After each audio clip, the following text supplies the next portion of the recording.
I used to believe that marriage was built on trust, respect, and love, the unshakable pillars that hold two people together through storms.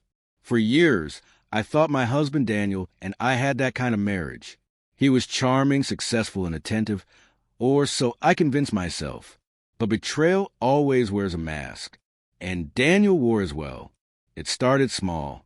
Late-night meetings at work, phone calls he'd step outside to take, excuses about travel plans that didn't add up. At first, I dismissed them. I don't want to be that paranoid wife who doubts her husband.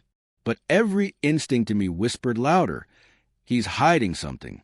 One night, when Daniel fell asleep on the couch, his phone buzzed with a notification. A name I didn't recognize. A heart emoji at the end of the message. My hands shook as I picked it up, and what I read drained the blood from my face. I miss you already. Can't wait until the next time. Last night was perfect. Red heart. I didn't confront him right away.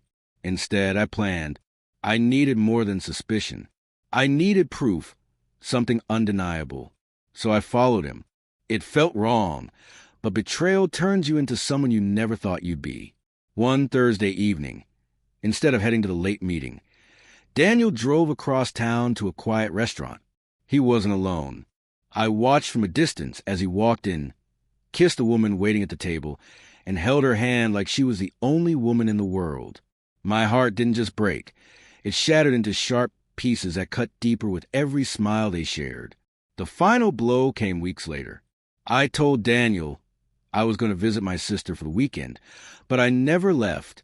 Instead, I parked down the street, waiting. Sure enough, that woman showed up at my house. My house. They didn't know I was there. They didn't know I had planted tiny cameras in the living room and kitchen days earlier. I watched from my car, rage boiling inside me, as Daniel laughed at her, poured wine, and kissed her in the very space we built our life together. That was the moment I knew I wasn't going to be the silent, broken wife. I was going to make him pay. The next weekend, we hosted a dinner party with close friends and family. Daniel thought it was my idea to celebrate his recent promotion. He had no clue it was really my stage for truth. When everyone gathered, I stood up and said, "There's something important I want to share about my husband." Daniel smiled proudly, assuming I was about to praise him. Instead, I pressed play on the big screen TV. The room went silent as the hidden camera footage rolled. Daniel, red-handed, kissing and touching another woman in our living room. Gasps echoed. Forks clattered onto plates. My husband's face turned pale, then beet red. "Enjoy the show," I said coldly.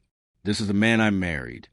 He stammered, begged, tried to explain, but the evidence was louder than his lies. Daniel's carefully built image crumbled that night. Friends walked out disgusted. His parents couldn't even look at him. The woman he cheated with? She fled the city after her own family disowned her when they found out. As for me, I filed for divorce the very next morning. But I didn't just leave him. I took my time preparing. By the time it was over, I had the house, financial support, and my dignity intact. Daniel lost everything.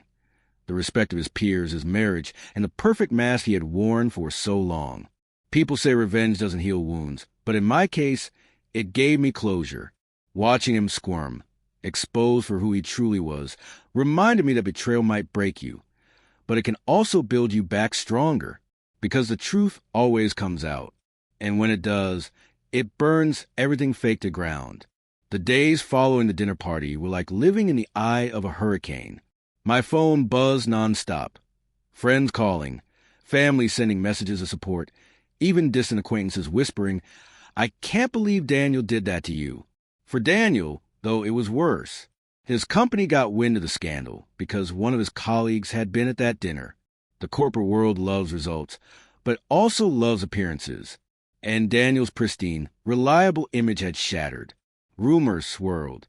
Promotions disappeared. Eventually, he was encouraged to take a leave of absence. I remember seeing him pack a small suitcase weeks later. Leaving the house he no longer had any right to call his. His once confident stride looked broken. His arrogance had been replaced by shame. He couldn't even look me in the eyes. Good. He didn't deserve to. At first, the silence after he left felt unbearable. A house filled with memories can be cruel when you're suddenly alone.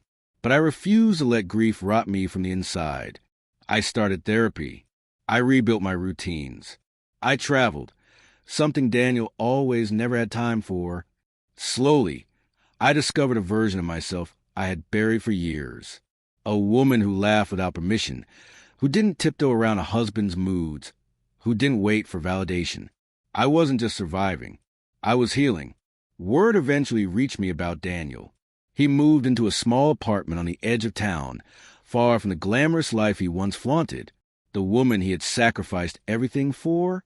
She abandoned him within weeks, embarrassed by the scandal she never anticipated being exposed in. He tried calling me, once, twice, then more. Apologies, please, promises to change. I didn't block his number immediately, because I wanted to hear just how desperate he had become. But every time he begged, my resolve only grew stronger. The man who once believed he could deceive me indefinitely now couldn't even form a sentence without his voice breaking. Months later, the divorce was finalized. We met at the lawyer's office one last time. He looked smaller somehow, thinner, drained, aged. As he signed the papers, his hand trembled. "Please," he whispered when the lawyer stepped out. "Can we try again? I've lost everything. You're all I have." I looked him straight in the eye and replied with the same calm, cutting truth I had discovered inside myself. "No, Daniel, you had me, and you threw me away." I stood, took my copy of the papers, and walked out without looking back. Today, when people ask me how I survived such betrayal, I tell them this. Betrayal doesn't just break your heart. It teaches you its strength. Revenge may not fix the past, but exposing a liar for what they are gives you the freedom to build a future without their poison. Daniel is just a chapter now, a cautionary tale of my story, and I am the author of the rest. Because sometimes the sweetest revenge isn't just catching them red-handed. It's showing them that while they burned everything down, you learn how to rise from the ashes.